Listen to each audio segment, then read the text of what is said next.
ಸರೋಜಾ ದೇವಿಯವರ ಕುರಿತಾಗಿ ಹಲವರು ಮಾತನಾಡಿದ್ದಾರೆ. ಇನ್ನು ಚನ್ನಪಟ್ಟಣ ತಾಲೂಕಿನ ದಶವಾರ ಗ್ರಾಮದಲ್ಲಿ ನೀರವ ಮೌನ ಆವರಿಸಿದೆ. ಗ್ರಾಮಕ್ಕೆ 3 ಶಾಲಾ ಕೊಠಡಿಯನ್ನ ನಿರ್ಮಿಸಿಕೊಟ್ಟಂತಹ ಕೀರ್ತಿ ಇವರದು.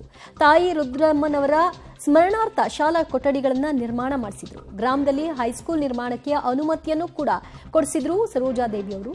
ಸರೋಜಾ ದೇವಿ ಕಾರ್ಯವನ್ನ ನೆನಪು ಮಾಡಿಕೊಳ್ತಾ ಇಡೀ ಗ್ರಾಮಸ್ಥರು ಇವತ್ತು ದುಃಖಿತರಾಗಿದ್ದಾರೆ.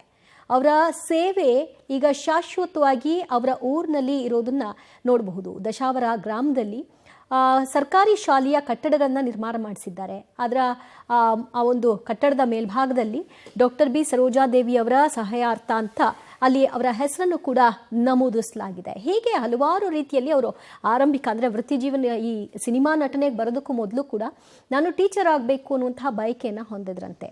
ಅದಾದ ನಂತರದಲ್ಲಿ ಮಕ್ಕಳಿಗೆ ಕಲಿಸ್ಲಿಕ್ಕೆ, ಮಕ್ಕಳಿಗೆ ಶಾಲೆಗೆ ಬರಲಿಕ್ಕೆ ಏನಾದರೂ ಸಮಸ್ಯೆಗಳಾಗ್ತಿದ್ರೆ ಅವುಗಳ ಕುರಿತಾಗಿ ಎಷ್ಟು ಅವರು ಆಸಕ್ತಿಯನ್ನು ಹೊಂದಿದ್ರು ಅಂತ ನೋಡ್ತಾ ಇದ್ರಿ. ಪದ್ಮಶ್ರೀ ಪದ್ಮಭೂಷಣ ಡಾಕ್ಟರ್ ಬಿ ಸರೋಜಾ ದೇವಿಯವರ ಸಹಾಯಾರ್ಥ ಅಂತ ಆ ದಶಾವರ ಗ್ರಾಮದಲ್ಲಿರುವಂತಹ ಸರ್ಕಾರಿ ಶಾಲೆಯನ್ನ ಕಟ್ಟಿಸಲಾಗಿದೆ. ಅಲ್ಲಿ ಅವರ ಹೆಸರನ್ನ ನಮೂದು ಮಾಡಲಾಗಿದೆ. ಭೂಷಣ, ಪದ್ಮವಿಭೂಷಣ, ಡಾಕ್ಟರೇಟ್ ಪದವಿ ಎಲ್ಲ ತೆಗೆದುಕೊಂಡಿದ್ದಾರೆ. ಈ ಸರೋಜಾ ದೇವಿಯವರು ಸುಮಾರು ಈಗ ಎಷ್ಟು 87 ವರ್ಷ ಆಗಿದೆ ಅವರಿಗೆ. ನಮ್ಮೂರು ಬರ್ತಾ ಇರ್ತಾರೆ ಸರ್. ನಾವು ಇಲ್ಲೇ ಇದ್ದೀವಿ, ಪಕ್ಕ ಸ್ಕೂಲಲ್ಲೇ ಓದಿದ್ದು ದಸವರದಲ್ಲಿ. ಅವರು ಒಂದು 4 ರೂಮ್ ಕಳಿಸ್ಕೊಟ್ಟಿದ್ದಾರೆ, ಸಹಾಯ ಮಾಡಿದ್ದಾರೆ. ಕೆಲವರು ಸುಮ್ಮನೆ ಹೇಳ್ಬೋದು ಏನು ಮಾಡಿಸ್ಕೊಡಿಲ್ಲ ಅಂತ.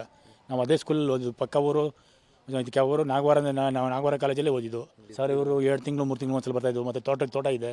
ತೋಟ ಇಲ್ಲಿ ನಮ್ಮೂರಲ್ಲಿ ಯಾರೋ ನೋಡ್ಕೊಂಡಿದ್ದಾರೆ, ಕೃಷ್ಣಪ್ಪ ಅಂತಿದ್ದಾರೆ, ಅವರೆಲ್ಲ ನೋಡ್ಕೋತಾರೆ ತೋಟ.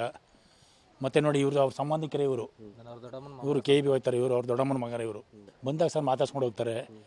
ಎಲ್ಲೋದ್ರೆ ಸಹಾಯ ಏನಾರು ಕೇಳಿದ್ರೆ ಹೆಲ್ಪ್ ಮಾಡೋರು. ಇವ್ರು ಹೋಗಿ ಕೇಳಿದ್ರೆ ಇದು ಮಾಡ್ತಾರೆ. ಕೆಲವ್ರು ಹೋಗ್ತಿರ್ಲಿಲ್ಲ, ಕೆಲವ್ರು ಹೋಗೋರು ಆ ಥರ ಸರ್. ಮೊದಲು ಸರ್ ಕರೆಂಟೇ ಇರಲಿಲ್ಲ ನಮ್ಮೂರಿಗೆ. ಸ್ಟಾರ್ಟಿಂಗು ಸ್ಕೂಲ್ ಮಾಡಿದಾಗ ಕರೆಂಟ್ ತಂದಿದ್ದೆ ಬಿ ಸರೋಜಾ ದೇವಿಯವರು. ಅವ್ರ ತಂದೆಯವರು ಪೊಲೀಸ್ ಡಿಪಾರ್ಟ್ಮೆಂಟಲ್ಲಿದ್ದರು, ಭೈರಪ್ಪ ಅಂತೇಳಿ. ಮತ್ತು ತಾಯಿ ರುದ್ರಮ್ಮ ಅವರು. ನಾವು ಅವ್ರ ತಾಯಿರು ತೀರಿದಾಗ ಇದ್ದೆ ದಸವರದಲ್ಲಿ. ನಾವು ಇಲ್ಲೇ ಸ್ಕೂಲಲ್ಲಿ ಓದ್ತಿದ್ದೆ ಸರ್, ಚಿಕ್ಕ ಮಕ್ಕಳು ನಾವು. ನಾನು 5 ಸ್ಟ್ಯಾಂಡರ್ಡೋ ಏನೋ ಇದೆ. ಅವ್ರ ತೋಟದ ಮನೆಯಲ್ಲಿ ತೆಗೆದು ತೋಟ ಹತ್ರನೇ ಹಾಕಿ ಅವ್ರನ್ನ ನಮಗೆ ಸ್ವಲ್ಪ ನಾವು ಇನ್ನೂ ಲೇಟಾಗಿದ್ದ. ಅವರು ಆಲೇ ಹೊರಟೋಗಿದ್ದು ಬೆಂಗಳೂರಿಗೆ. ನಮ್ಮವರೆಲ್ಲ ಹೇಳೋರು, ನಮ್ಮೂರಲ್ಲೇ ಇದ್ರವರು.